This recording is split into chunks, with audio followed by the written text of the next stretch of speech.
When High Taxes Lead to Revolution by Peter St. Onge, an audio Mises Daily, narrated by Alan Davis.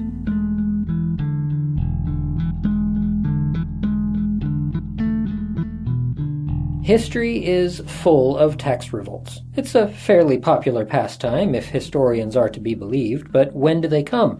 What's the spark, and what's the gasoline?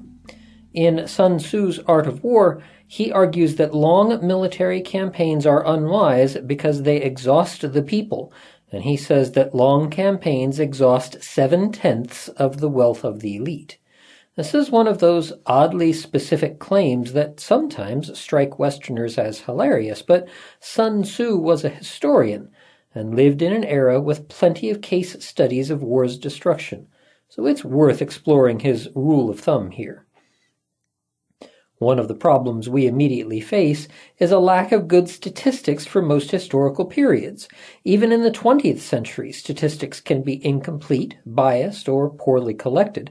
Before then, all bets are off. The statistics stink in history.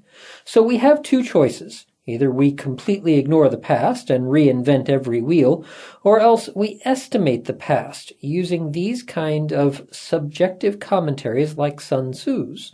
The model is a radar used not to see something, but to estimate its location with fragments of data. So let's use this radar method on Sun Tzu's 7/10. One interpretation is that he thinks there's an upper limit to the devastation that can be imposed on your own citizens. This would be consistent with modern economic marginal analysis, where people value a loss more as it grows bigger. For example, if you take $10 from a billionaire, it's not a big deal, but if you take his last $10 in the world, he'll fight you to avoid going hungry. In this light, Sun Tzu is saying that once you pass the 70% threshold, people become desperate enough to shift from sheep to wolf. We can translate this into a modern hypothesis that the people will accept up to a 70% tax rate with manageable protest, but go much beyond that and you're likely to have problems. Now, we're still a way off this mark in the U.S. Spending at all levels of government in 2014 was about 42%. The highest spenders in the world, according to the OECD, are the Scandinavians at about 50%. While these are high numbers, they're still well below Sun Tzu's 70%, and the trends are not as bad as they might seem. While the trend is worsening, we've still got a ways to go. OECD average tax take grew about 4% between 1975 and 2010.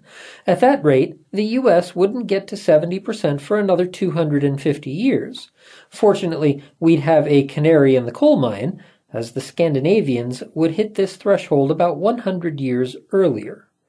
One caveat for Sun Tzu's scenario is that regulation was pretty primitive in his day. By one estimate, these regulations add another 11% to government's take, bringing the number up to 53%, but still below 70%.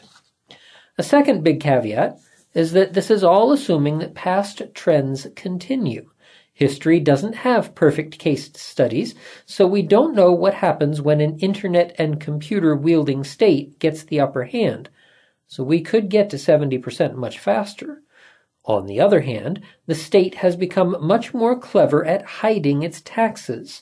Payroll withholding and hidden regulatory costs might not stir the people the way that a direct requisition might. And then, of course, there is the hidden tax in a central bank's inflation of the money supply. Taking it all in, my guess is that this back-of-the-envelope radar tally suggests that current tax trends are plenty sustainable, for better or worse. Unless the trend changes significantly, taxes will likely continue rising slowly and, like the frog in the boiling water, people will grumble and that's that.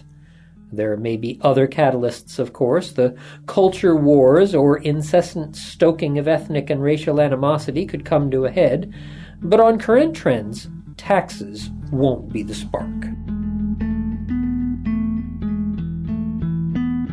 The Mises Institute hopes you have enjoyed this audio Mises Daily. For a world of free market literature, media, and discussion, please visit Mises.org.